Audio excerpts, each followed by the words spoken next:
Hey, what's up, everybody? It's your boy Drew. Thanks for waiting for us. Got a special guest here tonight. Got Mike Wann of the Susquehanna Alchemy YouTube channel, also of susquehannaalchemy.com. And we have no plan, right, Mike? We're gonna freestyle it.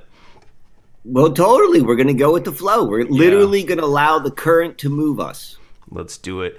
And what I subtitled this show today, Mysteries of the Known, because as a kid I remember there was those like Mysteries of the Unknown commercials that would come on, and it would be like, oh, there's this kid, he pointed a wire antenna in the shape of a hieroglyph or something at Stonehenge, and it shocked him. And I just remember that commercial. It was like a guy was going to get on a plane and he didn't, and then the plane crashed. And I specifically remember that commercial burned in my head as like just the feeling that the commercial gave me.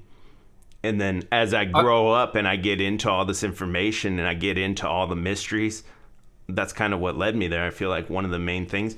But then I named it Mysteries of the Known because to me, it seems like the more you research and dive deep into any topic, it becomes more and more mysterious. And so Mike's work reminds me a lot of like these types of mysteries. So go ahead, Mike. And let me first clarify. When you talk about the mysteries of the unknown, are you talking about that book series? Yeah. Yes.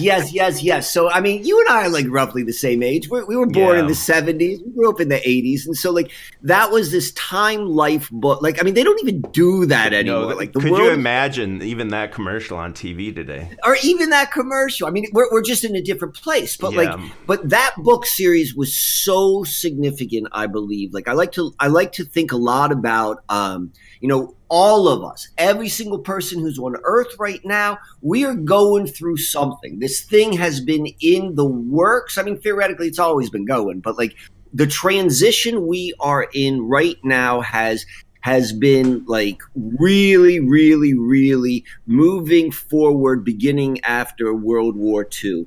And to understand how it's been, orchestrated, it's all done by generational management, like, understanding the different generations and culturally introducing different experiences, concepts, ideas, at certain times in their life. And so it's my opinion, the primary generations that we're seeing right now, we've got like, the baby boomers, we've got Generation X, and then we've got like, whether you call them like the echo boomers or like the millennials, and then all of that. The two of those groups are enormous. We've got the baby boomers that are enormous, and then we've got the flip side. Those are two sides of the coin, and they're being played against each other like you can't imagine, but squeezed in the middle.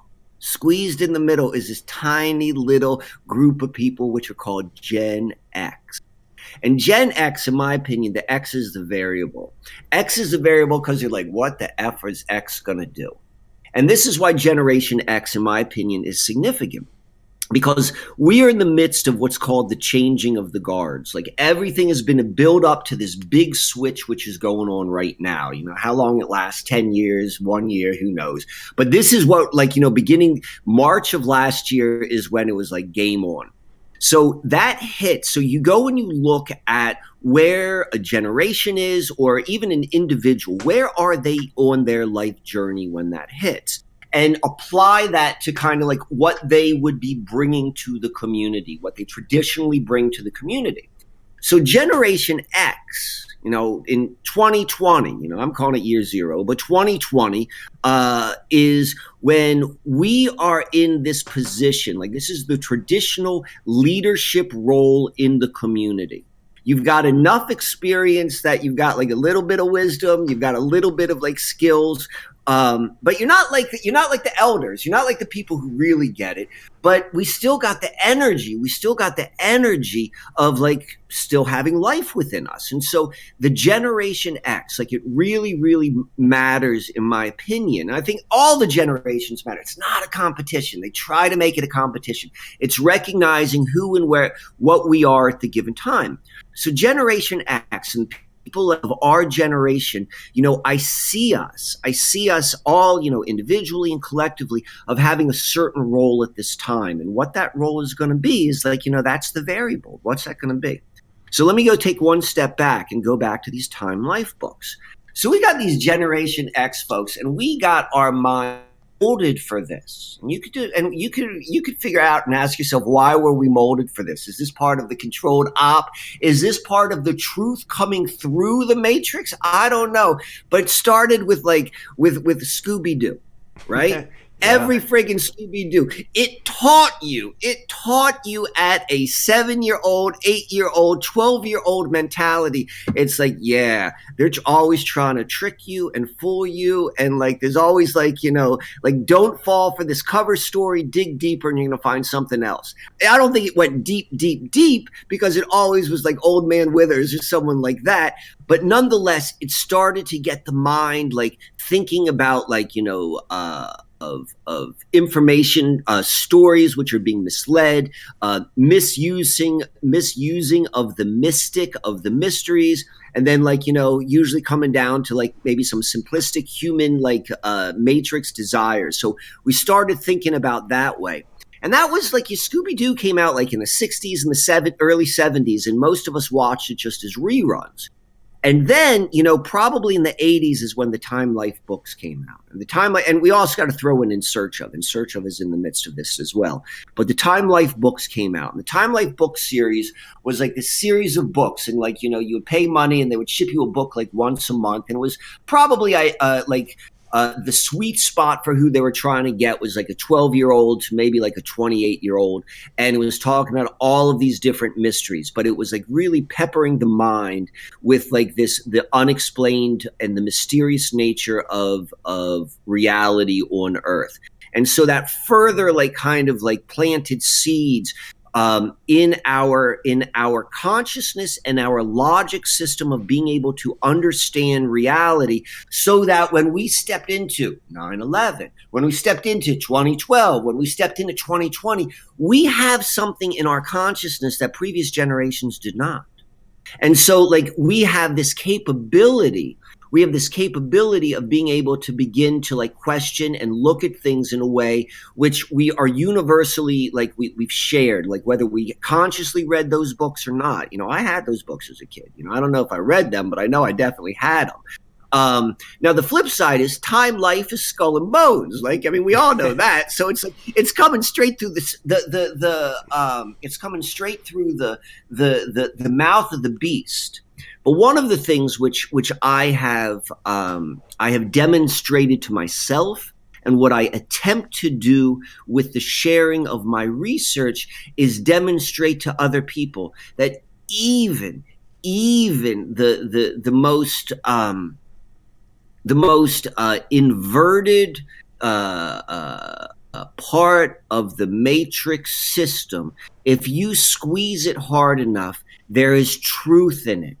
Because the matrix exists within the greater reality. It cannot create anything new. It is not separate from it. It is like, it's something. But like, if you go and if you the whole thing of like, if you walk through the valley of the shadow of death, like, you can't be harmed. Like, if you can go and apply clear thinking and understanding how you're thinking and what your logic system is, and apply that to what the matrix gives it, and you bear down with like focus, yeah, it's going to bear fruit. You're going to go and learn some stuff. So it's like, that's how I see those books. That's how I see this generation. And I love the way you just set that up.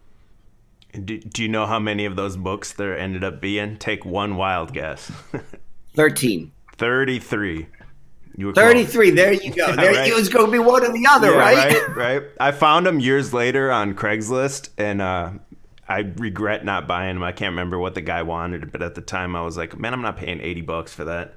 And then I was like, man, I should have done it. It would have been cool just to kind of look through it and research and see what they were trying to program you with, like you said back in the day, man. And even what they were releasing. Like, I mean, there was undoubtedly truth in there as well. Definitely. Yeah. So you had an original question for me, right? You were asking me to kind of like give like a synopsis for of like where I'm coming from, or like, Yeah, what, if before I would think a lot of the people in the live chat now are familiar with you. I see the comments coming in, but there's always someone that's never heard of you. If you guys want to check out more, it's Susquehanna Alchemy on YouTube. He's got great chats with like higher side chats and everything else. You just search through YouTube and there's tons of those. I'd call it like origin story, like where they want to know what you got into and what your main theory is. Do you want to just kind of blast through that real quick in case Yeah, there's yeah, somebody yeah, that yeah. doesn't know? Definitely so. Definitely so. And I appreciate the opportunity to do so. And I love that, the origin story. I haven't Yeah, heard right. it couched that way. Right. That's nice. So it's I'm 49 years old. I'm a 49-year-old dude. I already explained that. And I was part of the system. Like, I was born into the system. In fact, like, where I grew up was like, it was a community designed by, like, when I did the research and I saw all the names that were involved with the establishment of it, I was like, holy crackers. But it was all like, it was all social engineering and testing and all this sort of stuff in the 70s and 80s. This is Columbia, Maryland, like right in between Baltimore and DC. And so I came from that world, and that world was good to me. Like, it's like, that's how it works. Is like, we as human beings, we adapt to particularly what we spent our first 7 years into, but we adapt to it, and and that becomes our second nature, whether it serves us or not. That's what happens. And so I was well adapted in the system, and I was going through all this sort of stuff, and but I was always a bit of an outsider, I suppose. Like, I like to kind of like flirt with alternative ideas, I suppose. But I was still like, I was all in. So probably like right around turning age 30 it was 9/11. Like, 9/11 was one of these things which for a lot of people, like, it began to open them up. And there's some other things going on in my life personally at the time, and so that's another thing with like generation management. 9/11, it hit the people who were born in the late 60s, early 70s, right at their Saturn return, right at age 30. Like, that's a big deal. And you look at the people at, like, the ages of people who are turning 30 right around now, and they're age at 9/11. But nonetheless, so that started me kind of down, like, slightly moving out of the system, but still being very well rewarded by it. I still was like getting all of the goodies which they promise. And slowly over that the next 15 or 16 years, as I became more and more educated, I became more aware of how things worked, both as a human being, as it relates to consciousness, as it relates to, like, psychology, as it relates to just the human experience, and then as it relates to, like, history, how the matrix works, all that sort of stuff. I went through that process. And then about around 2015, 2016, I completely disengaged with that life which I was living. And in practical terms, what that means is, like, me and then my wife, we split up. And my wife was always she was kind of the grounding pin for me into, like, mainstream matrix world. Like, I was able to kind of, like, go outside, but I kind of, I was always grounded by that.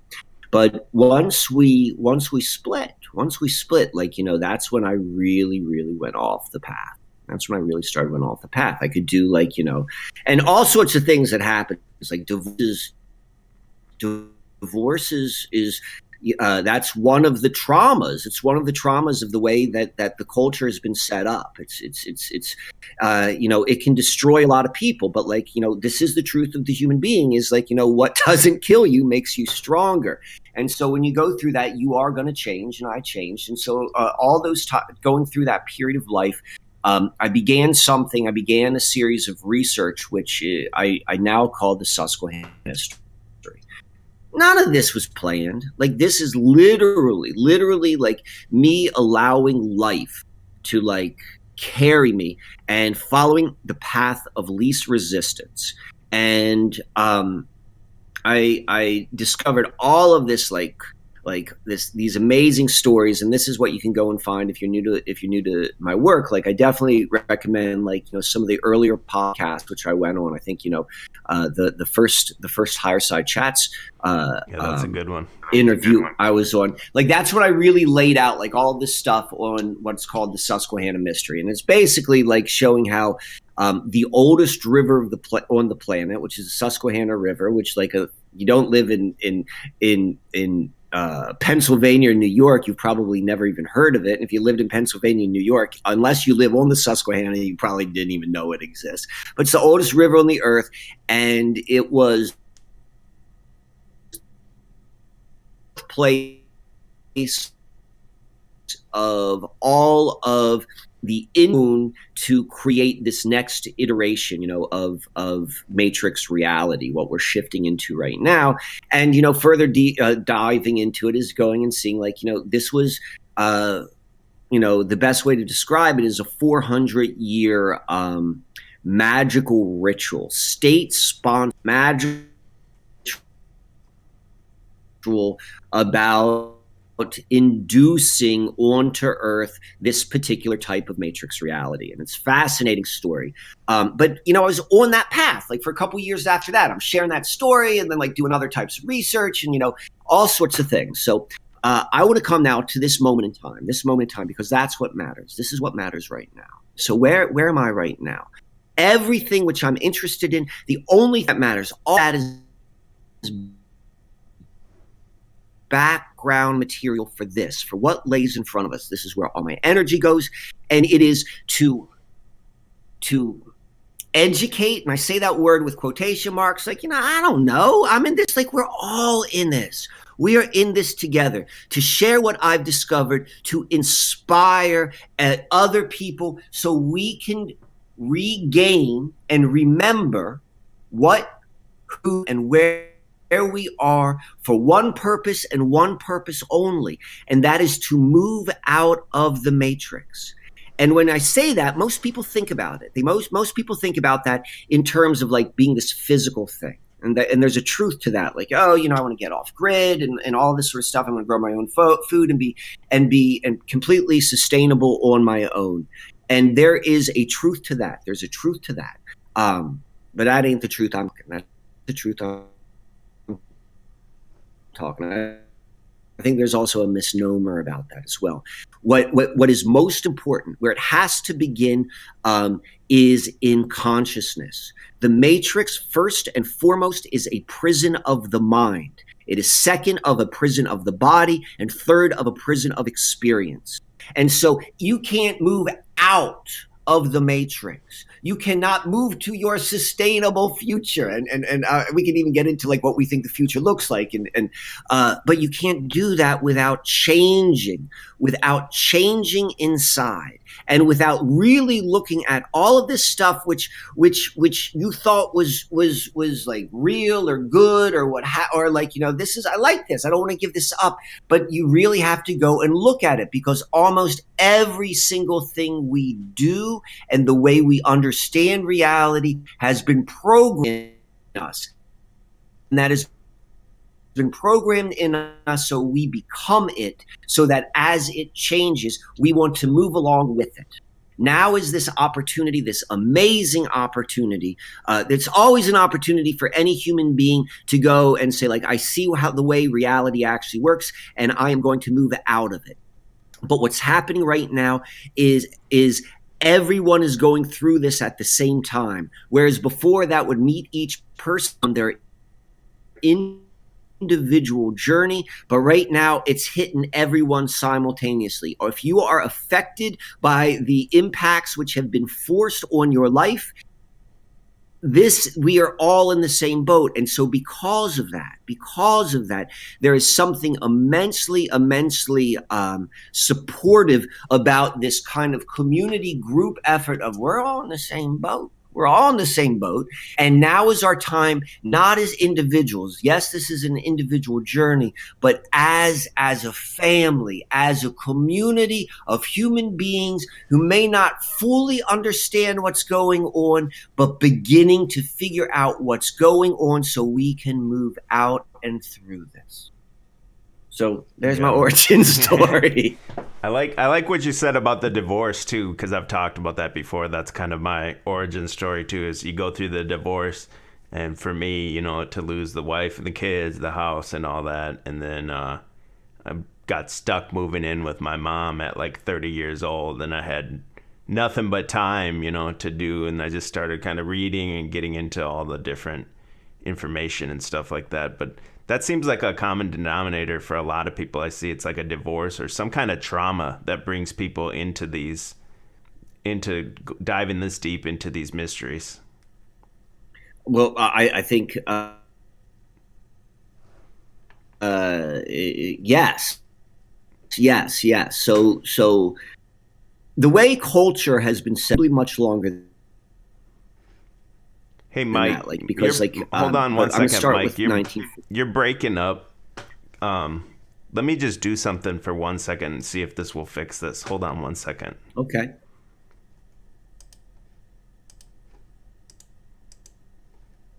Try to move him back into this room. Can Want me you to talk now? Yeah, your video's back. I just moved you out of the room and back in to see if it would kind of refresh it, but now your video is off. Do you want me to turn it back on? Yeah, I think All this right. will work, hopefully. All right. And so if not, like I could always turn off the video if that would like free up some Yeah, band. we'll see. We'll see how it works. Okay, we'll see. So the are 2 points which I want to respond to because you're absolutely right. Like, so one is going to be divorce specifically, and then secondly is going to be the role of trauma, So really, since 1945, like generation after generation after generation has sowed the seeds to create an almost an impossibility to have long-term marital happiness. There's been a war on men, there's been a war on women, and there's been a war on how we relate. The true way which what a man is and the true way with what a woman is, and I'm just being general here, is that it's been weaponized against us. It's been weaponized inverted, against complete us. Inversion. And inverted, all sorts of stuff. And so there's that. Like, I mean, this is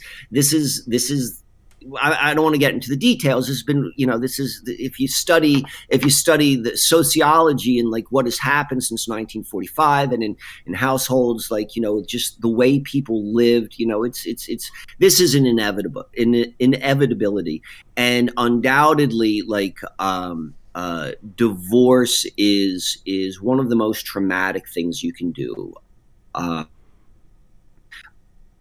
I think it meets men and women in different ways. Divorce also is like, it can also be very, very freeing because a lot of us are in very, very toxic relationships. We have been individually and culturally prepared to become toxic individuals. Like, the worst qualities in us have been like, oh, well, let's go and exasperate those and like put you in a household together and like, and so it's like there's no pointing fingers. There's no friggin' pointing fingers. So I used to like to say this a lot, like, I was no longer in love with my wife. I did not want to be married to my wife, but I loved my life.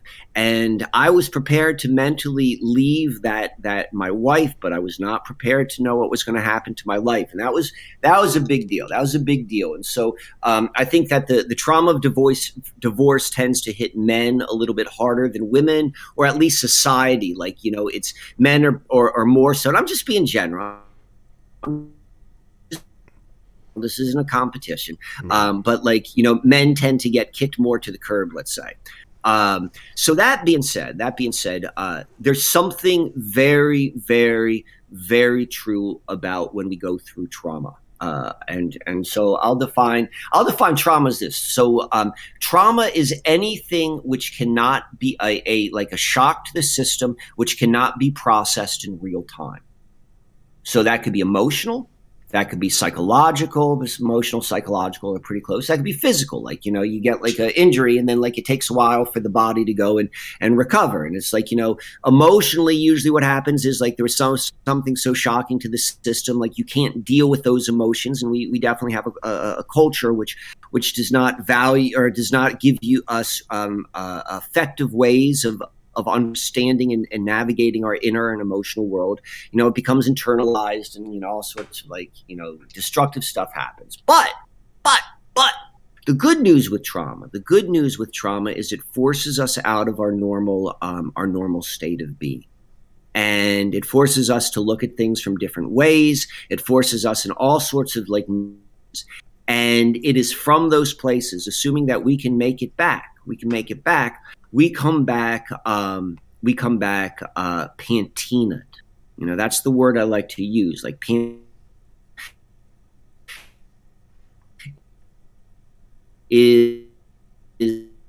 is like all beautiful and shiny and copper looking, and then after it's been weathered, it turns into these beautiful shades of green, and like that's the patina effect, and that only comes from weathering. Like the same thing happens with like leather, like denim, like these things happen through use and abuse. It takes on a quality which is like that's better than it being new, and that's to me, that is part of the human experience. Is like we patina as human if we can walk through our path with humility and like and continue to do that. So we have the trauma, and if it allows us, if we allow ourselves to go into new places and to look at things with new eyes, and allow ourselves not, if we able to also do the processing of like and all of this relationship, that like as we move through that, like we become wiser, we become softer, we become stronger, we become all of these sort of things, and we begin to see life as it is.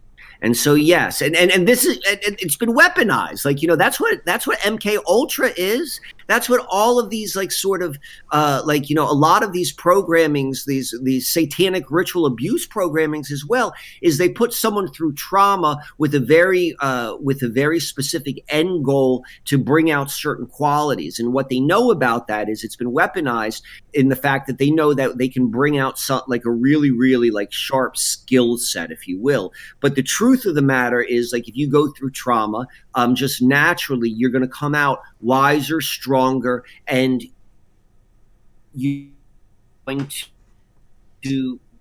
see the world in a way you have not seen if you have not been through that. We've all done that individually, and right now we're going through that collectively, particularly for those of us who are able to go and see what's happening. And you think, like you mentioned earlier, like with the Scooby-Doo Into the Time Life mystery books, and then also into 9/11 and everything like that. And you mentioned how in your theory, it's like a 400-year state-sponsored plan.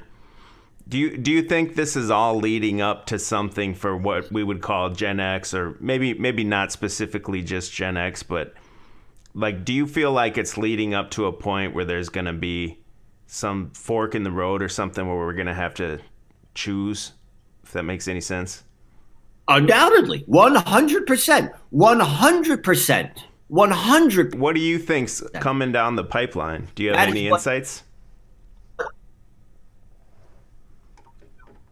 So 400 years, undoubtedly 400 years, for two reasons. Like, the research shows it to the day, from the establishment of Jamestown. And in this Jamestown map, there's a secret location. And in that secret location, 400 years to the day, a park opened there, which is built in alchemical Rosicrucian symbols. Like, this 400 years is like, is 400 in Kabbalah means completion. This is a 400-year operation that happened on the oldest river, and river worship, river manipulation is what it's always been. What we have going on is there are different levels of reality. Like, and I don't even necessarily mean that in this like mystical sense. I mean this in the most basic sense. Like, we all need money, right? your bills. But if you work at the Federal Reserve, like if your job is at the Federal Reserve, like international settlements, like, the central bank of central banks in Switzerland, your understanding and relationship of money is 100% different than the typical person. And so, like, that's a different reality. So there have always been people who influence and create the structures of life, and they're trying to go and manipulate forces for a certain outcome of reality. But that being said, it's like, it's not a science. They don't have total control. So all that's happening is creating like a form, creating a form in which, like, a lattice, like if you can imagine like a lattice in a garden, which is then like you allow ivy to grow over it, where ivy represents life, and the lattice is like, hey, I'm just going to give life to go and grow over this, and it's going to follow this particular path. And so that's what's happened. That's what this 400 years is. That's what, like, all of the cultural stuff is. And there are people of various degrees of understanding that they're part of this system. And this system is to take masses to, like, move us from this one system directly with the 13th Baktun of the Mayan calendar, which the Time Life book series told us is the end of that. Like, it's dealing with a certain level of the precession of the equinoxes. All of that's Matrix too. It's real, but it's Matrix. And so we begin to see, like, how they're utilizing all of these, like, every trick in the book to move all of the sheep, all of us individual people, from one world to another. And right now is when we are seeing, like, the real switch. Everything has been the setup. And right now is it. It's like, put on your face covering, take your serum. This is what your future is going to be. Old money is always fake. There was never real, like, old money was real, but they're going to give you new money. And it's like, this is it. And we're changing it, doing this underneath a certain calendar system. And their calendar system is the precession of the equinoxes. It's a manipulation of it. But nonetheless, like, you can go, if you understand the archetypes, you can go and see this is exactly what they're doing. The symbology is everywhere. So to your specific question, like, what do I see coming? What do I see coming in, a multi-year period, maybe a decade, maybe 20 years, I don't know. And we are in, like, a key transitionary way. And the best way to think about it is, and it's to move us, it's literally to move us to a more and more digital / artificial experience. And probably, like, what the next step over the next 5 years is going to be. You could go back and look at, there's a movie called Red. Like, we get so much of our predictive programming, they're telling us, like, kind of what to anticipate in the movies. These aren't absolute truths. This doesn't necessarily have to happen. What they're telling us is this is what the plan is. This is why it's so important we become aware, and we become we withdraw our consciousness, and we see how our consciousness has been caught up in this, and we are not necessarily committed to these particular paths. However, until like, there is that very, very hard demarcation between, like, you're in this world or that world, we can still walk with one foot in both worlds. And that's where I think we are right now.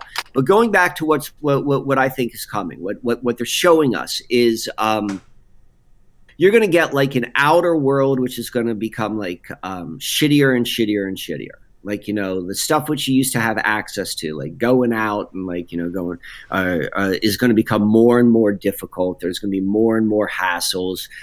There's going to be more people going to less places with, like, only so many people can go, and there's like, red flag, green flag, all this stuff. It's like, it's just to keep you off base. It's to like, all that sort of stuff. And at the same time, like, as that's being shut down, you're like, oh, but here's this new reality, and look, now you got Zoom, and like, you got this, and look how much fun the gaming's getting, and like, look at all this sort of stuff. And these are all of like the encouragements. Forget about that. And so what you're going to see for the majority of people is going to be like what we saw in Ready Player One. If you've seen that movie, Yeah, I've seen it. It's just in a general sense, it's like, the outer world for that which they're creating is like the outer world kind of sucked. It's like, it was real shitty, and like, but this alternative world was fantastic. And that's where it's all moving. And it's not, and it's we're, once it gets people more and more and more committed, like, their reality is their avatar, and like, or their digital bank account and their digital assets are more significant to them than their material assets. Their digital persona is more real to them than the false mask of their personality. Like, all of that sort of stuff. Like, it's moving there, and then it's going to go somewhere else. Like, it's all transition. So that's kind of where it's moving. We're seeing that with like the currency. Right now, like, there's still this, like, with like cryptocurrency and like changing it to dollars and like all this sort of stuff. And like, my guess is in a handful of years, like that's going to seem silly. Like why do I even use dollars anymore? And like, because they're crashing the system. Like, it's a controlled demolition of the financial system. And then at the same time, we're probably going to see, it's going to be probably a combination of this like Ready Player One environment for like most people. And then there are going to be those who are in the inner party, and they're going to see like this fantastic Hunter Games, Center City or Capital City, I think they called it, that reality. That's coming out too. And so this is where you're seeing this like this huge disparagency within wealth. All the wealth thing is all just bullshit anyway. Like, that's matrix thinking. That's matrix thinking. It's all fucking bullshit. And that's part of like recognizing like that's the truth. That doesn't mean you can't participate with it, but it means recognizing that all of that shit is bullshit. You can't own land. It's impossible to own land. Legally, you got to pay taxes. You don't own shit. You can only control land at best of your ability to like keep people off it, but that's still not owning it. Like, all of those are lies. But that being said, you're seeing like this artificial wealth in matrix reality and matrix consciousness, and you're seeing people then like really getting some of the fruits of the labor with all of these like really like whiz bang technologies of like the shiny new flying vehicles. Like, yeah, like probably in 5-10 years, like people are going to be flying around, like all of the drone technology, like applied to like cars and like the GPS and like all of that's going to be flying, like, all the stuff they're telling us, like driving cars, that's all going away. Like, no one's going to know how to drive a car anymore. Like, if you're lucky enough to be in the world where you have access to a car, like, and that's being sold to everyone. And so like, that's what's coming. And so, how quickly, and how quickly is going to be, we'll see. What I am interested in doing is allowing people to see things as they are. And then from that, being able to then say, and then teaching them it's a simple thing. It's a very, very simple thing of what's in front of us. Let me give this one last analogy, and then I want to open, I want to give you an opportunity to speak. So the most complex thing on earth, the most complex thing is like theoretically a human being, right? Theoretically a human being. And so imagine you are going to build a human being by scratch. You're going to build a human being by scratch. So it's like you got all the raw materials, you got the bones, but you got to assemble the bones, and you got to use like, tendons and joints and like you got to wire the nervous system, and you got to like create the digestive system, and you attach the muscles and all that sort of stuff. And you think about that and you're like, that is a really, really, really complex operation to do, and then to make it work and to like but then you think about like, well, what does it actually, how difficult is it actually to create a human being in reality? And it's the most simplistic thing in the world. It's the most simplistic thing, and particularly when it's done correctly. When it's done correctly, the way human beings are meant to procreate. And that is an indication. Like, life is meant to be like that. Most complex tasks, the most complex tasks, that's matrix consciousness. We've learned to see it that way. That the greatest tasks are immensely difficult, but in reality, they are not. In reality, they are not. They are instinctual, and when we can understand them and respect them, and we know how to work with them, it will do the heavy lifting for us. All we need to do is show up. Yeah. My insights on this is that what's going on, it's been going on for the last year. And maybe you have something to chime in here too, but it seems like it's so bad that it's intentionally bad on purpose, and it's to kind of jolt somebody awake, maybe that's still in the sleeping state, because I still don't understand how these people are still buying into it, even though I've been looking at it for a long time. To me, it's so overtly just false. You know what I mean? I feel like, do you think that's possible? They might be trying to shake some people awake before some fork in the road comes to get any of the last people they can get.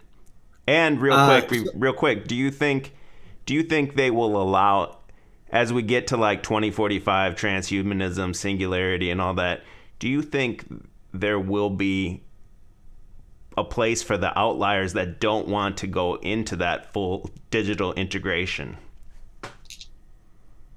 So real interesting question. So half the matrix, or even the majority of the matrix level of reality, and matrix is primarily in the mind, and it's a mental construct.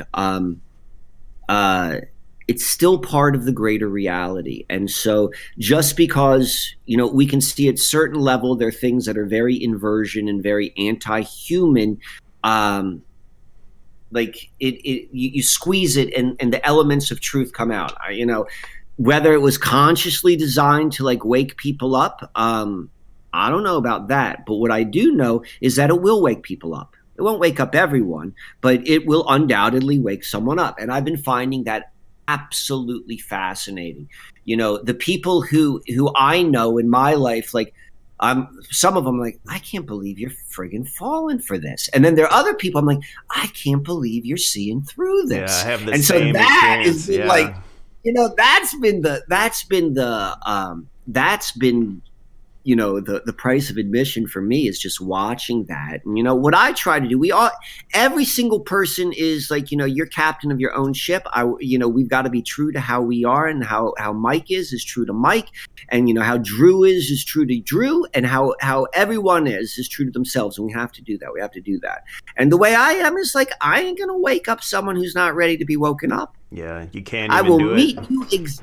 I will meet you exactly where you are to the best of my ability. But like, I know a lot of people who are like, asleep, and I feel for them. Like, imagine the level of paranoia that you must feel if you believe by wearing 2 masks alone in your car, you're doing something good for yourself. Like literally, like the compassion of like, that's a human being. And there's there's 2 things. There's one person who's just doing it out of pure, like, roboticness. Well, this is what they tell me to do, and I don't think anything. And then there's the other person who's truly friggin' scared. And so I look at that. And I think that's interesting. And that is also waking up a lot of people. And so I think that is, the more we can talk about this, and the more we can talk about this rationally. I mean, one of the things which I say to people, like, if they're willing to have a conversation, is, walk me through what you have seen with your own, what have you seen? What evidence has been presented to you to come to the conclusion that there is a worldwide pandemic? and we have the conversation, and I don't try to challenge people in that, but I'll say, like, I've looked at all this stuff and I've come to the conclusion that this is not happening, and this is the logic. This is the logic which I use. Like, I used to present statistics for a living, so it's like I know how to present statistics. I know how to bullshit with statistics, and I know how to be like transparent with statistics. I've been saying that since day one. I understand human psychology. I understand what's happening, like, in terms of the fear. I understand all this sort of stuff, and like, and I walk people through that. And usually, if you were emotionally and mentally committed to subscribing to a certain storyline, there's a degree of ego into defending that, and you have to give someone room to like back off of that on their own. Because if you push someone too hard, they're going to just defend it, because that's the natural reflex. But if you could give them something in like a soft enough way to make them think, well, then give them the space to figure it out themselves. Like, that's probably the best thing. That's what I attempt to do. And this something else which I think is totally overlooked. And I feel this a lot for my friends is, I mean, not even just my friends, is there is, and this is one of the most traumatic, this is the scarring traumatic effect of what is happening right now to the mainstream believer of the narrative. They are being told in not direct language, but it is being immensely implied that, the way all of their dreams, all of the promises of what they thought was going to be, like, that's not going to happen. The old way of life is gone. It's over. It's not going to happen. It's over. And what they're not being given. And so that's the truth. There's no way around it. Like, particularly those who are like good little boys and girls who did exactly what they're supposed to do. Like, they went out and they've got a good 401k and they're planning on their retirement, or they're like, they graduated with their degree in such and such, and they're going to go out into the world, whatever it is. It's like, yeah, all of that's for naught. That's not going to happen.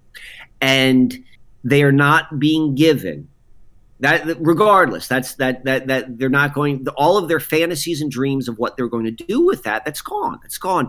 And they're not being given the space and the respect of the mourning of the death of that dream. Regardless if it was a bullshit dream or not, it was true to them.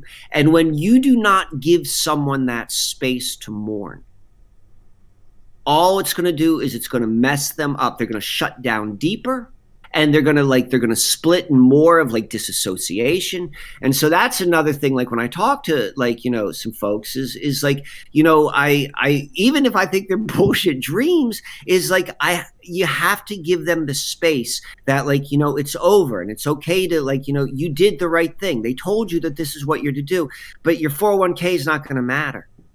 Your retirement dreams don't matter. Like, what you thought, that's like those jobs that you were promised, they're not going to be there. And so I think that's part of the awakening process as well, is for someone, if they are seeing through what's going on, that they also have to go through a mourning. They have to go through a mourning. And maybe this ties in a little bit of when we talked about, like, what trauma. Divorce does for someone. Yeah, is like that mourning process, and then being able to see things as they are, and then to move through it stronger, more clearly than how you saw things beforehand. And then, do you think there's any room in the future society for the outliers that don't want to go fully digital? Or do you think we're going to have to live underground to be like, what was that movie, Demolition Man, where they all lived in the sewers basically and everything like that? I think they're giving us that story. So, this is what I think, but this is just thought. Like, what I try to do when I talk is give as much, like, this is the logic of why I'm coming to this conclusion. But I'm telling you something which is just like an inner knowing / desire, whatever you want to call it. Like, there's no lot. I mean, there's a little bit of logic. So this is what Mike thinks. So, the beginning of it is the human experience is a friggin' mystery. We don't know where we are. We don't know how we got here. We don't know what we're supposed to do. And so from those truths, there are all sorts of people trying to come up with answers, and maybe some of those answers are somewhat accurate, but the truth is it's a mystery. It is a mystery. And I think we are meant to embrace that mystery. And by embracing that mystery it frees you from limitations. Part of the predictive programming and part of like being connected via consciousness to the matrix thinking. And I'm telling you, it goes so friggin' deep. Like we all think like, oh, we're free of it. If you're actually being honest with yourself, you're finding things constantly. I'm finding stuff constantly about myself. Like, yeah, that was just me connected to like understanding reality through this false lens of interpreting reality. I think that the mystery of life is so fantastic that like we don't need any of that shit. We don't need any of it to survive. We don't need any of it. And so if anything, so I see a couple things. I see people who are going to be able to go in and out of the matrix. Like almost like the movie, like, you know, the movie's the Matrix, but like they're still telling us truth, and there are people who could go in and out of it, and I think there's going to be a period of time where we're going to be doing that. And then what I think is as people begin to become more and more and more aware of what reality, the actual workings of reality. And here's the thing, the actual workings of reality will appear from matrix perspective to be fantasy.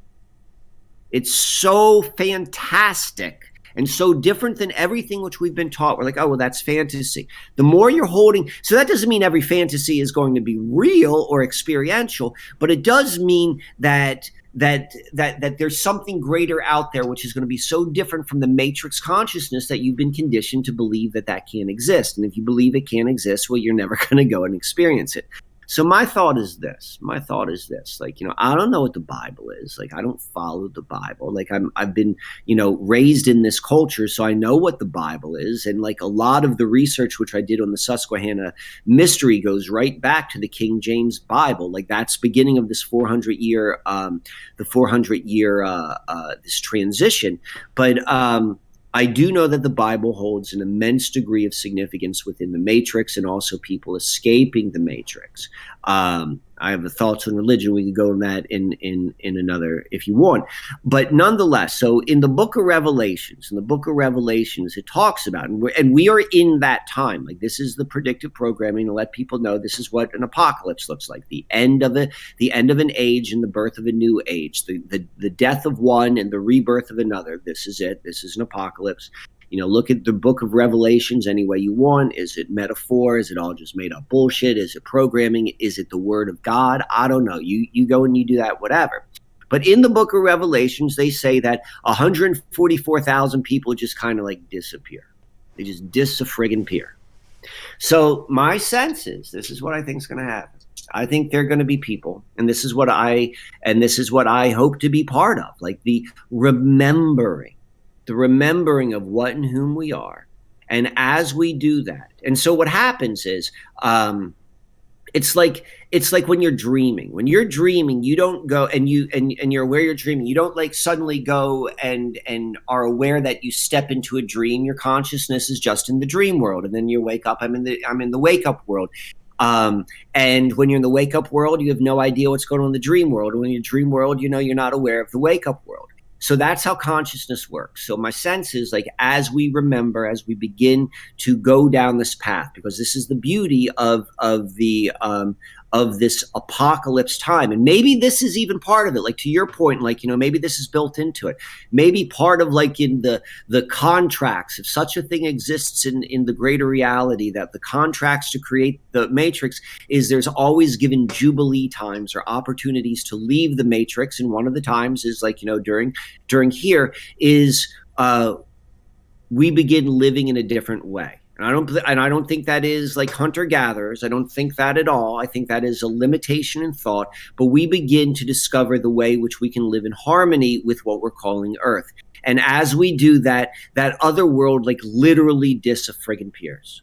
It literally disappears. You are a different, you like radio waves, which are existing on a different frequency. You are in a different frequency, and that world does not exist to you, and you do not exist to them, which is why those 144,000 folks disappeared. Whether that number is an actual number, whether that's like just metaphorical, I don't know. But that's what I think is going to happen. I do not believe by any stretch of the imagination that we have no choice and we're going to have to live underground. Maybe we live underground for a little bit of time before we discover like how we disappear, or how that may be true. But like the future of non-transhumanists is not like they called them chuds, cannibalistic humanoid underground dwellers. Like, no, that's not it. That's not it. Like, I don't buy that for a second. Yeah, I think I'm an optimist like you. I think there's no way they can just force everyone down into this digital dimension without giving you some kind of option or a way to opt out. It might not be obvious. They might not say, "Hey, you need to go over here and do this." But I think when it gets to that point, I think the people will know, the people who are the people, they'll know what to do at that point. That's why I think it all begins with consciousness. And when I say consciousness, it's understanding where you're placing your awareness, how you're placing your awareness, and then what you're using to define what you're looking at. And so it's all of these different parts. And as we begin, because we're doing this all the time, but we're not thinking about it. We're doing it via second nature. And as we begin to like, the most important way to like, the more you are in matrix thinking, which is naming consciousness, the more you're entraining yourself to this, the more the more like that's your reality. And at the very least, because we're still there, we're still walking in both worlds. You need to be able to know, like, this is how I take it back. This is where I at least reset my system, and maybe now is a good time to go into this. So it's like, this is my model. This is the model how, and it's just a model of explaining that which we can't explain. There are three levels of reality. We've got like baseline reality, which I call the simulation. I'm not saying that it is a computer simulation. That's just the term for these times, and that's the natural world. That is the natural world. And then you have the matrix, which is exists within it, and so world created by humanity. There's matrix and there's the matrix. All culture is matrix. All language is matrix. Doesn't mean it's bad. It doesn't mean it's not part of the human experience. It just means that it's something which is created by humans. The matrix appears to be most real, but it's least real. And both of these exist within the greater reality, which are the invisible structures and forces which make the whole thing work. So the simulation is the natural world. It's the natural world, but it's the natural world before naming. So like you can go out into like, the natural world, you go out into a park, and you can apply your matrix thinking, and you're not experiencing the simulation. Simulation, this is all the simulation means. Like, simulation, Maya's dream time, quantum mechanics, these are all describing the same thing, which is physical reality is not what it appears to be. That's all it means. Our physical reality just is not what it appears to be. And like, we leave it at that. So if you want to be able to commune, to connect with the physical world, the simulation, which is very, very important. That's how you get out of matrix, is you need to go into it and you need to go and experience it. But you can't bring matrix consciousness. Matrix consciousness is naming consciousness. And there's a place for that. So naming consciousness is like, that's a tree and that's a cloud and that's, and you start going like deeper and deeper into explaining what everything friggin' is. And as you're doing that, this is what naming consciousness does. Naming consciousness has lots of value. Don't get me wrong. Like, it has lots of value. But the more you're doing that, the more you're reinforcing on an unconscious level the idea of separation. This is this and this is not that. I'm naming this. This is no longer part of everything. This is a tree and it's separate. It's got a different name. It's got a different quality. And so to be able to go and experience things outside of the matrix, so like going into the natural world, going into there, or then connecting with like the greater reality, you have to be able to do that in a consciousness which is not the way the matrix molded your mind to work, which is like I call them two. There are two different types which I talk open or describe it: open consciousness and union consciousness as alternatives to naming consciousness. So open consciousness is just, it's the easiest thing in the world. You probably do it all the time when you go out in the natural world. You're not thinking about it. But like as you become more skilled and more aware of how to use consciousness, you know when and where to use it. And it's just going out in the natural world and being able to look and observe without naming. And you'll begin to like even play around with it. Go outside, look at a tree and like start to name the tree. Oh yeah, there are roots and the roots are sucking up the water and the leaves are taking in my carbon dioxide and they're giving me oxygen in return. And like, all of that's true. All of that's true. But then like what happens when you just look at that and you can really take it in and you're denying the compulsion to name it. And like that's a different consciousness. And now you are like literally refreshing your nervous system. You are resetting it. And so I think this is part of the process. And, as we do this more and more, and we know like when we work with the matrix, like, when I'm going to go into the matrix system, I think this is important. This is important. You talked in some of our earlier questions or emails, you mentioned like money. So money is a real friggin', that's a tough one. Money is the glue that holds the matrix together. And, as long as you got to pay bills, like you got to play with it. But there is a very, very, very like unhealthy relationships which people have with money in all stretches, like whether it's like too much or too little or too little, what have you. It's like, the ability but there are people who have another type of relationship with money, and this is really, you could do this with any part of the matrix.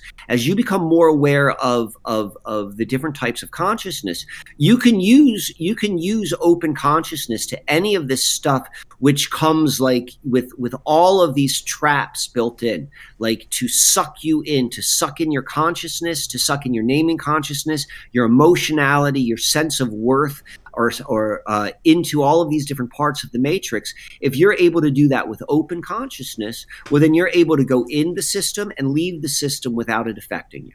And so these are skills. These are skills. We each have our own different thing. The same thing is with relationships, with all sorts of stuff. Like as long as we still have, we're still interacting with them, with these matrix systems in our lives, like, you're going to have to learn how to work with it. And you're going to have to learn to work with it in a way which is not continuing to cement or strengthen your connection to it. Because if you are connected, you're just going to be brought along to where they're taking you. And does that have to do with why I've noticed a change on your channel? You went more to the subscribe star and everything like that. Have you had any experiences with censorship on YouTube? No, I haven't.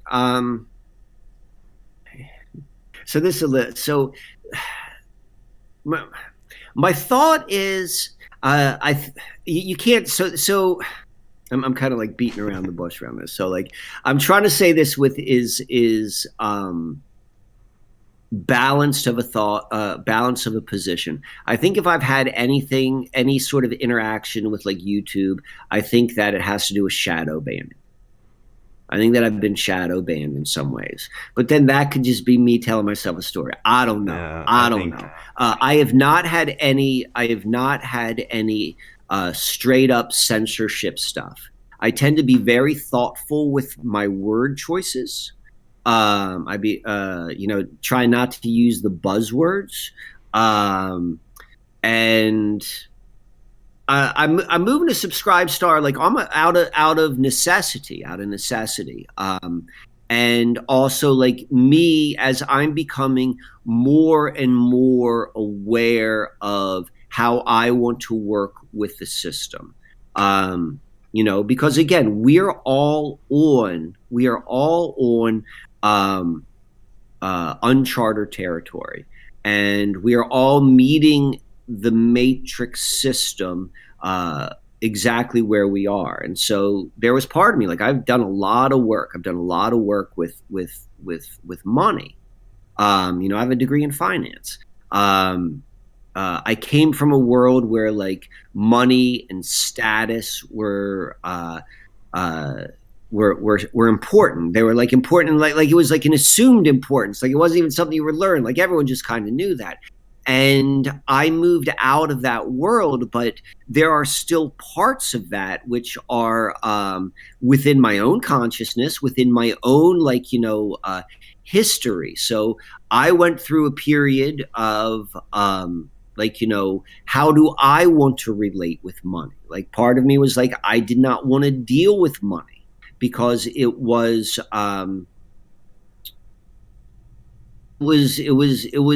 a sticky situation for me. And so a lot of that each person has to go through, and the same thing with relationships, like all of these things within the matrix system. If you still got to use it, and I still got to use money, is like, I had to come to terms, and I had to come to a healthy relationship with it. And to me, what a healthy relationship is something where it doesn't have any sort of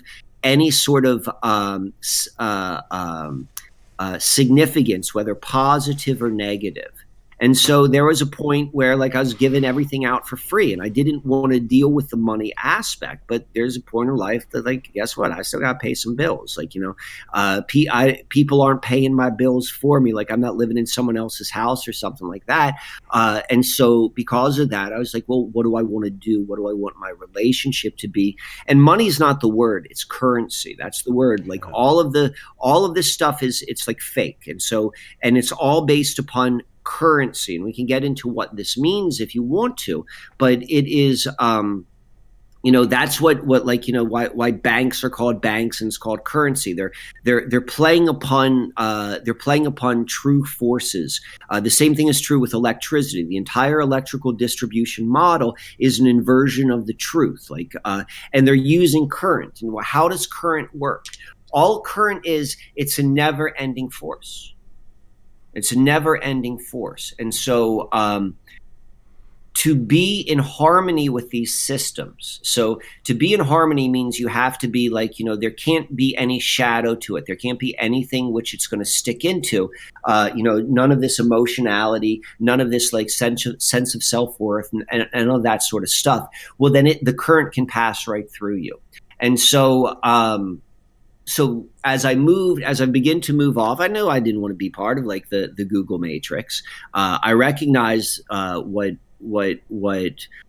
YouTube is, and this is another thing. It's like, how do you go? If I'm gonna, I was talking a lot. Like I had very, very, very specific aspirations. Like a year ago, 6 months ago, it's like I'm gonna be completely like devoid of the internet and all this sort of stuff. But the bottom line is that just didn't work out. I wasn't able to get in front of people. People weren't coming out. And so like, all right, well then what I'm going to have to do, the reason I want to get away from it is because I knew what this system was. And I was like, I'm not going to play with it. This is a dirty system.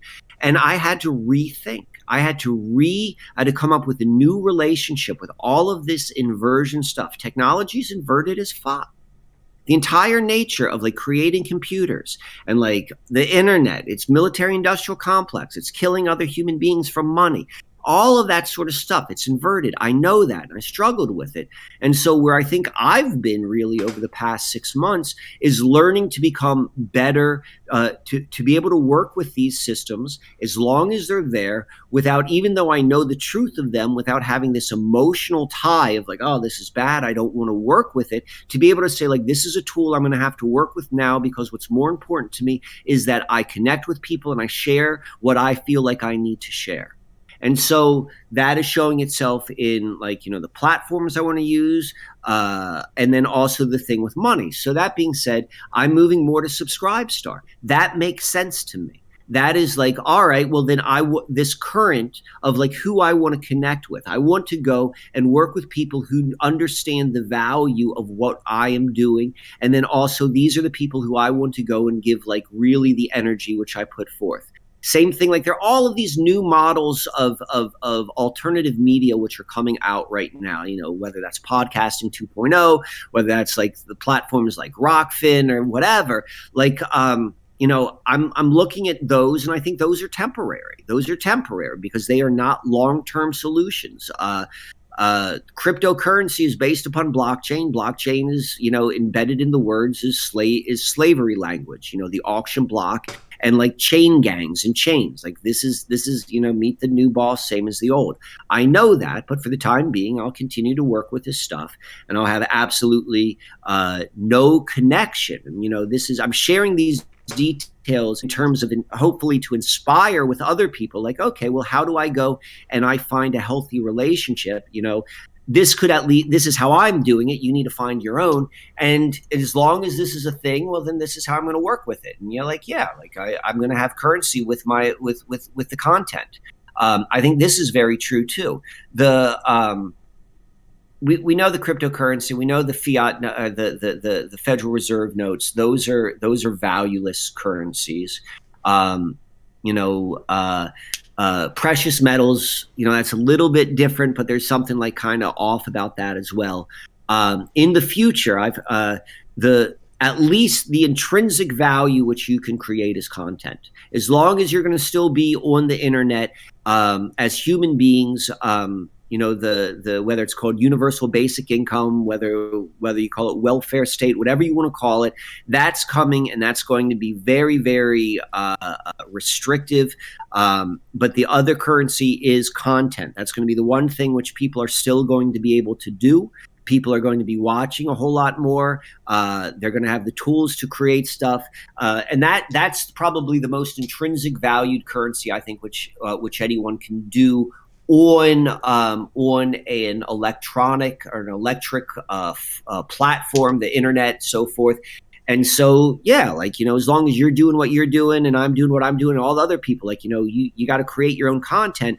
That's going to be a source of currency, but it's going to have to go through the currency system in which they're creating until you can be fully in and out of or fully out of the system. But like, if you're going to still be partially in the system, like, this is how I'm at least trying to find that balance. Yeah, I see a lot of these like so-called truthers, and then they'll be mad at anyone that has any kind of monetized channel or anything like that, and then you're instantly a shill or something like that. And I think that's just that's not a good mindset to have for these people to think like that, because it does take a lot of time and effort to put this kind of content out, especially on a regular basis. But then as a truther, you should understand too, like the whole plight is like humanity's basically enslaved. So then anyone that's out here trying to do their own thing and make their own dime, you're looking down on them and casting judgment on them. I don't like to see that in the community. So a couple of things. This goes back to like how culture and the system has really like has created environments where everyone comes out sick. We're all sick. We're all friggin' sick. The person in the truther community, and so like just because they are able to recognize propaganda, and because they can see through some of like the matrix lies, that doesn't make someone a whole human being. That's the depths and the impacts of like being in the matrix are so amazingly deep. And so I'm going to illustrate a point. And so like if you feel like I'm talking about you, like, this isn't personal, like this is like I'm just calling out the way this is what's created. So if you're someone who's consuming like Drew's content, and the amount of effort which Drew has put into it, like from the equipment he's bought to the time to learn how to do it, to the energy to like just like record and upload and manage and all of that sort of stuff. And you're getting that for friggin' free. And you think that's a balanced relationship, it's because you have a sick understanding of what a relationship is. And I guarantee it goes further than just this, like this sort of like, this like person who creates content and person who receives content, because that is a relationship. That is a relationship. And to think that there should not be some degree of exchange, like that is a reflection upon you. But then again, like that's we're all fucked, you know. I mean, and when I mean like that, like we've all gone through a system which has created the reason why someone would come to the conclusion that they think that it's okay to be in a power position in a relationship, or one-sided relationships is okay, is because you've been conditioned to believe. And so like that's no fault of yours. Like when you see people who are like that, like, you know, there's a sympathy you have to have. Like that's something which they're going to work on. There's stuff I got to work on. There's stuff we all have to work on. That's where that person is. So like I'll go back to, like I said this a little bit earlier, like all problems made by man cannot be solved. That's how you know it's a man-made problem. Like all the stuff with like racial division, like all of that's like man-made bullshit, and there is no solution to it. The only solution is to extract yourself from their system. All problems made by nature have simple solutions. All problems made by nature have simple solutions. So simple solutions, we're looking for simple solutions. If you're looking at a complex solution, you're using matrix thinking, trying to solve a matrix problem with a matrix lens.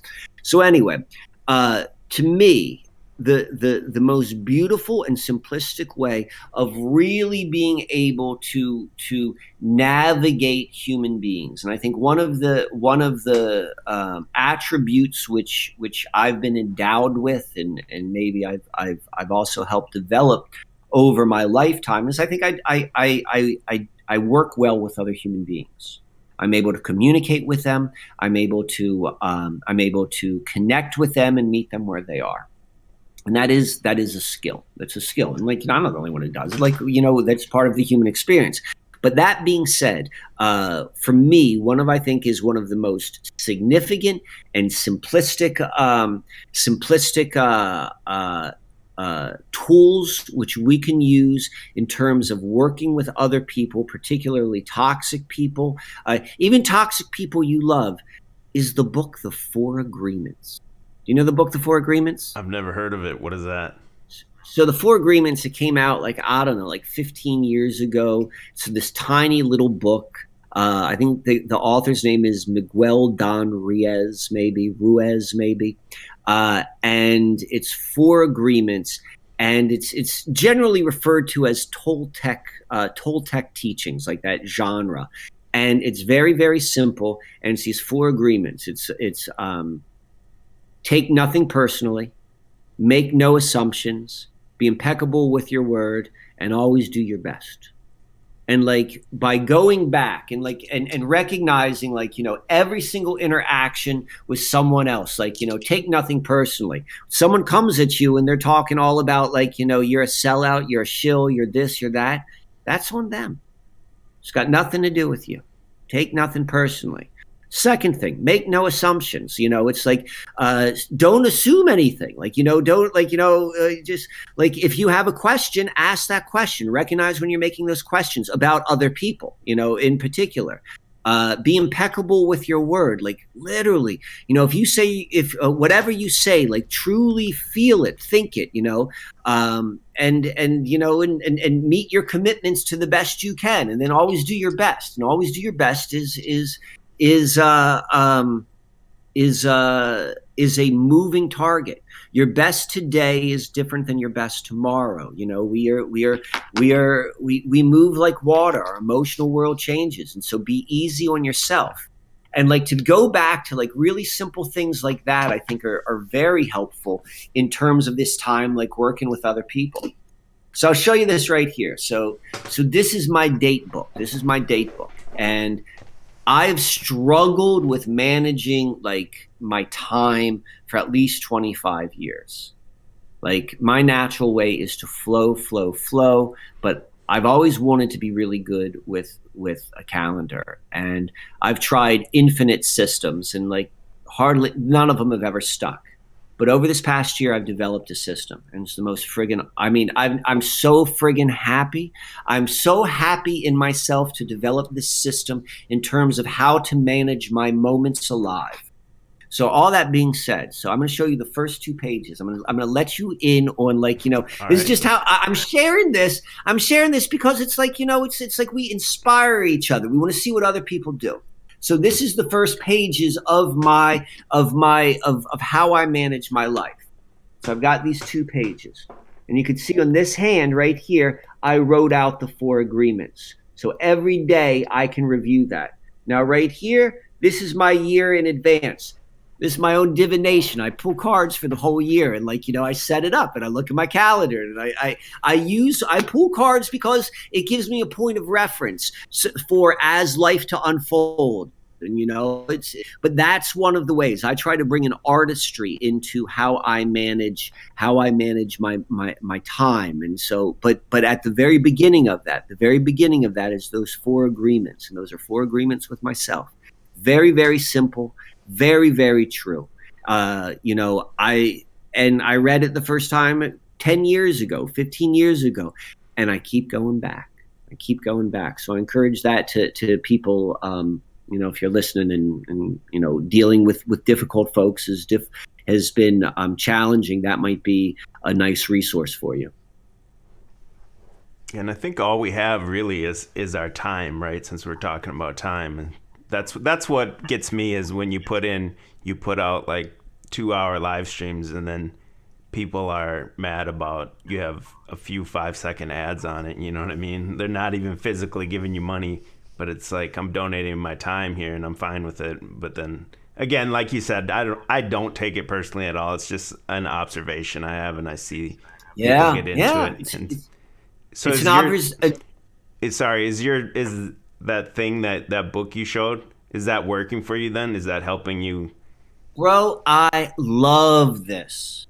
Like, you cannot imagine, like, there's Like this, I don't know if you know this, like, I've got a very, very, very strong artistic side to me. Like, half of the stuff I talk about, or maybe not half, like maybe about 10%. About 10% of my content is the stuff I make.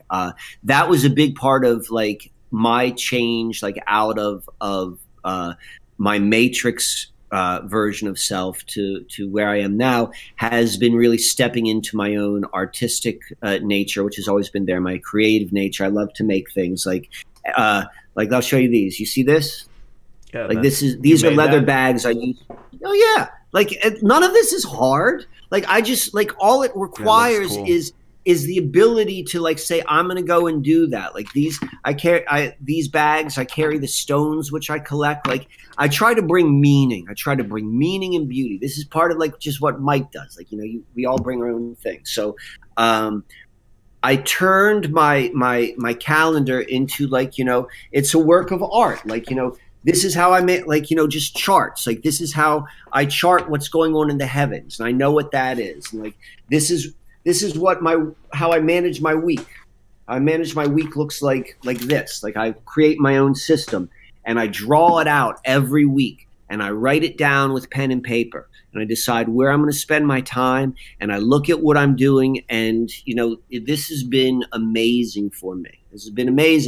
It's hard friggin' work. I will tell you that. I was having this conversation yesterday. It's like, all I've ever wanted to do was I'm organized in a certain way, but I've never been organized with time. But I've always wanted to. And I used to think, when I would see people who are really good at managing their time, I mean, what I was really good with was going with the flow. Like, I'm great with going with the flow, but there's a time where you go with the flow, and there's a time where you set boundaries and with your time. And going with the flow was so easy for me. I just assumed those who are good with managing their time, it was just as easy for them. And I've come to learn, no, it's not. It's a discipline. And, I've been developing that muscle. I think that having to manage a time book is definitely part of like being in the matrix. And so if I don't want to be in the matrix, if I literally say, all right, I'm going to go and I've had enough of it, I'm going to drop out of the matrix. And I could drop out of the matrix really two ways. I could go and I can probably, assuming that I'm not in a community of like-minded, but like, you're either going to go live in the wilderness, let's say, and if you can go and survive that way, that's one way. Or what most people who drop out in our culture, they become homeless. Neither one of those lifestyle choices require a date book. So like if I really didn't want to have to develop that muscle, like I'm like, well, those are, at least right now, those are my two options. And I'm not interested in that. I'm not interested in that. And I do know people who take that, who are like, this is what I'm going to go into. So like, this is not to say like stay in the matrix or what have you, but I've decided that I'm going to do my best to walk with like a little bit of a foot in the matrix and a larger foot outside of the matrix for as long as I can, and I'm going to learn the skills which so. And the reason why I'm doing so, because I have intention. I know exactly what I'm doing it for. I'm doing it for a couple reasons. There are people who I care about immensely who are still in the matrix, and I'm not ready to leave them. And then secondly is that I have something to say. I'm not saying what I have to say is the ultimate truth. I'm just saying this is what I have to share. That's inside me, just as there's other people where they have to share their pieces. And it's the collective of all of the different people that we're coming together and we're lifting each other up. And so because of that, I had to come up with a new relationship with currency. I had to come up with a new relationship with time. Those are both products of the matrix. And so I'm a big boy. And so I'm taking my medicine. And this is Mike's. And I think that this is Mike's story. I'm sharing like the detail of my life so that other people can go and look. That may not be your hot button. Your hot button may be something else. And so it's like, this is where we are. And this is leaving the matrix is also going to be part of, or at least becoming right with the matrix so you can leave the matrix, is becoming like, is growing up and accepting responsibility for all parts of yourself. But we're not doing it alone.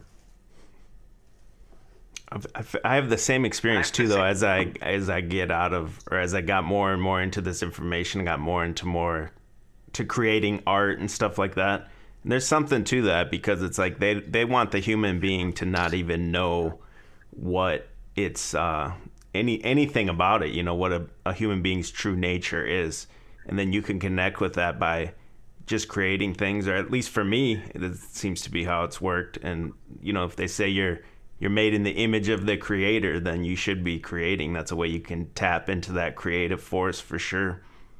I love that. I like, one other thing which I like along those lines as well is, I think this is one of the Psalms, and it says like, it is God's joy to hide his treasures, and it's the king's joy to find the treasures. And so, all of the folks behind the Susquehanna mystery, like who started it, this is like Francis Bacon, this is John Dee, but primarily Francis Bacon. He adopted that philosophy very much about like it is God's joy to hide the treasure and the king's joy to find it. And so that means like to continue in that. If you're in the image made in the image of the creator, whatever that may be, to follow that sort of program, if you will. And so hidden within all of Francis Bacon's stuff, and Francis Bacon, I don't know what or whom he was. Like if this is an actual simulation, computer simulation, I like to say he was like the name of the OS upgrade from 400 years ago. But he's the guy behind the King James Bible. He's the guy behind the colonization scheme of the New World. He's the guy behind Freemasonry. Shakespeare. Right. Everything goes through this guy. And this guy has hidden in all of these works. And you kind of pointed this out earlier, as you said, like, do you think embedded in like this sort of stuff is is like, it's built in to wake some people up. And I'd be like, well, that seems to be part of it, this hiding in the treasure. Like if you're looking hard enough, like the clues are there. And what I think those clues are is how to move out of it. In fact, I believe, this is when I get like really optimistic. I don't know if this is the case, but this is a story I like to tell myself. All of this has been given to us so we can come up with, like, I'll use the internet, for example. Like, the internet's an inversion. It brings out the worst in humanity. You have to destroy the earth to make it. Like, it does all sorts of stuff. But it is an inversion of the truth. And one of the things which has happened is, like, right now you could talk to anyone on earth and you can kind of explain like the idea of the internet or like email or like going to websites and get information. And everyone on earth has like a general idea of like what that means. Like they can picture that in their imagination. But if you were to go back in time, like let's say 100 years ago, before anything like this, and you tried to explain this idea of like, oh yeah, there's this invisible thing where you can find out any piece of information and you can connect with everyone and you can like store information there.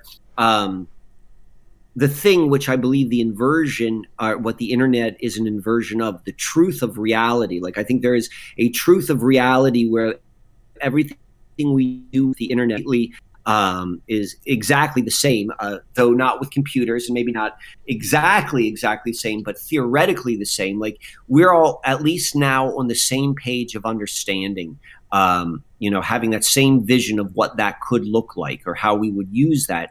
And we could only have gotten to this level of understanding by going through this last 400 years. And so I like to think about like that's like kind of like part of the treasure that has been buried, that understanding and knowing in this journey which we are all going through right now. Yeah, you said it great, man. I think we're at a really good point if you wanted to stop, or do you have more you want to go in? No, this is great. I was about to say really the same point. thing. 90 minutes feels about good. Yeah. And how can people find you, man? I know you're on Subscribestar. How can they get a hold of you? Yeah, thank you for the opportunity. So first thing is first, like Subscribestar, Susquehanna Alchemy. Like that's where what I'm doing right now, and I see myself doing this for the at least the near future. I put out a video a week. And then the first half I'll put on YouTube. That's Susquehanna Alchemy as well. And then the second half, like I do on Subscribestar. I'd like to put the whole thing out for free, to be quite honest. But like there's an incentive. There's an incentive on the Subscribestar side for people who sign up. And I tend to get into more personal stuff, and there are a couple different levels. And there's some things which on the higher levels, like tonight is a new moon, and I'll probably, I pull cards on the new moon and I talk about what happened over the last month, and then talk about the next month. And so those sort of things. So that happens on Subscribestar. I'm getting my Rockfin channel up. It's not up yet. And there I'm going to have like more of like the hardcore research. Like the stuff I'm putting out on a weekly basis has more to do with like, the way I see things, just inspiration, stories. Like I love to tell stories. But the Rockfin stuff is going to be like the more hardcore research, full presentations where you can see all the data and all that sort of stuff, particularly as it relates to the Susquehanna mystery, being able to see through like all of the type of like shenanigans which happen through popular culture, movies. Like, I love to do that. It's a lot of fun. And then if you're interested, my favorite thing, if you've not figured this out by listening, like people are my favorite thing. People are my favorite thing. That's what I love to work with. And if you want to work one-on-one with me, I do a whole bunch of different one-on-one sessions, but the primary one is something which is called a biomancy session. I call biomancy as a play on words of necromancy. Like necromancy is like dealing with the dead and communicating with the dead, and biomancy is communicating with life. And what I do, the purpose of this is to help you as we navigate through what is unfolding. We're moving through a time period which, you can't really plan for. Like, as much as I showed you like that book, like, you can plan, I would say like maybe a week or two, a month or two out in advance, but everything is changing so fast. And we're moving in this time where we are going into unprecedented territory. And because everything is changing, so too must the individual. And so with the biomancy session is I triangulate your story. I look at your story from 3 different ways, and I tell it, I reflect it back to you. And I don't do this like to say, hey, this is your story. I tell you your story so that you can see yourself in a different way, because you don't even realize the story you tell yourself. This is true for all of us. And as you begin to hear someone else, and I always tell it in the most beautiful, honoring, uplifting way, you begin to see yourself differently, and you need to begin to see yourself and your abilities and why you're here at this particular time. So that's the biomancy session, and you can book that at my website, Susquehanna Alchemy. If you want to just shoot me a message, do that at Susquehanna Alchemy. I never respond to comments on YouTube just because it's my policy. But I always respond to an email. So any of that stuff, I appreciate anyone who has stayed on this long and who's listened to the show. Drew, thank you for having me. This was a lot of friggin' fun. I hope to do this again. I love where you're coming from. Like, we didn't even get into like the geomancy stuff, and I we want to didn't get into that much really, but I loved it. It was great. This was a lot of fun. So if you that's come back on, if you come on again, we'll go into like, how about Scranton and time travel and all the good stuff. Hell yeah. All right, I Mike. love that. I'm going to shut this down. Do you want to hang out just for like, talk to me just for a minute behind the scenes here? Yeah. Let's do that. Okay, so thanks to everyone that was in the chat.